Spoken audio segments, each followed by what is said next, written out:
ভিডিওটার ক্যাপশনে তো বুঝেই গেছো যে ভিডিওটা ষষ্ঠী পর্ব ২। তো মা নিমন্ত্রণ করেছিল জামাই ষষ্ঠীতে, জামাইকে ষষ্ঠী দেবে, আমরা তো অবশ্যই নেবই।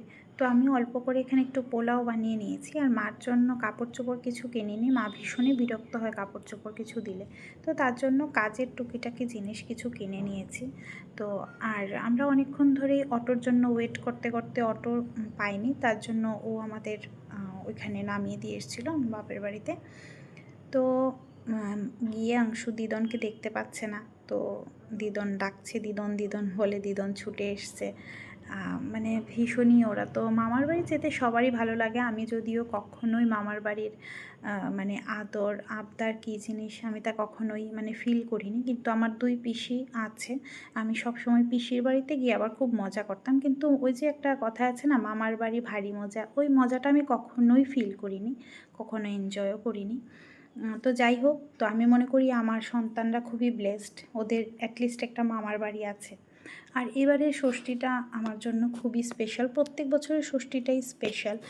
আর মা যতদিন আছে ততদিনই ষষ্ঠী। আর অ্যাকচুয়ালি এইবারের ষষ্ঠীটাতে আনন্দ খুব করেছি, ঠিক আছে, কিন্তু মনটা বিশেষ একটা ভালো ছিল না, কারণ মার শরীরটা তো খুবই খারাপ থাকে, এখন প্রায়ই খুব খারাপ থাকে। কিন্তু এবার ষষ্ঠীটাও মাকে নাই করেছিলাম করতে, কিন্তু মা তো মাই হয়। মা জেদ ধরে বসেছে যে হয়তো এটা আমার জীবনের লাস্ট ষষ্ঠী,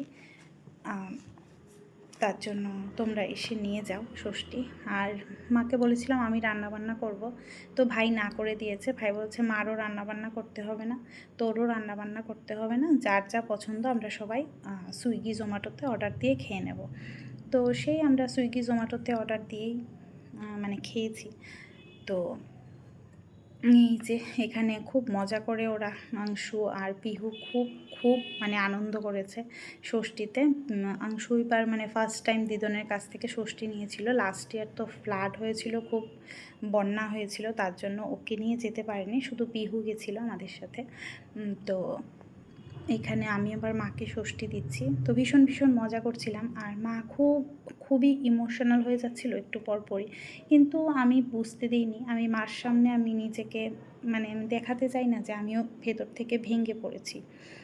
তো মা আসার সময় মানে খুবই মানে জানি না কেন মা মানে মনটা মারও খুবই মনটা খারাপই ছিল। এমনিতে আনন্দ করেছি আমরা, করলেও মানে একটা থাকে না, বুঝবে যারা মেয়েরা যারা আছো তারা তো বুঝবেই, আমার ফিলিংসটাও বুঝবে, আমার মায়ের ফিলিংসটাও বুঝবে। তো এখানে যখন এসে পড়ছি, আমরা বেরিয়ে গেছি, সব কাপড় চোপড় মা অনেক কিছুই দিয়েছে, সব কিছু নিয়ে বেরিয়ে পড়েছি। তো চলে আসছি, মা তখন পেছন থেকে অনেকটা চলে এসছে, মা পেছন থেকে এই যে আবার বলছে আবার এসো খুব তাড়াতাড়ি।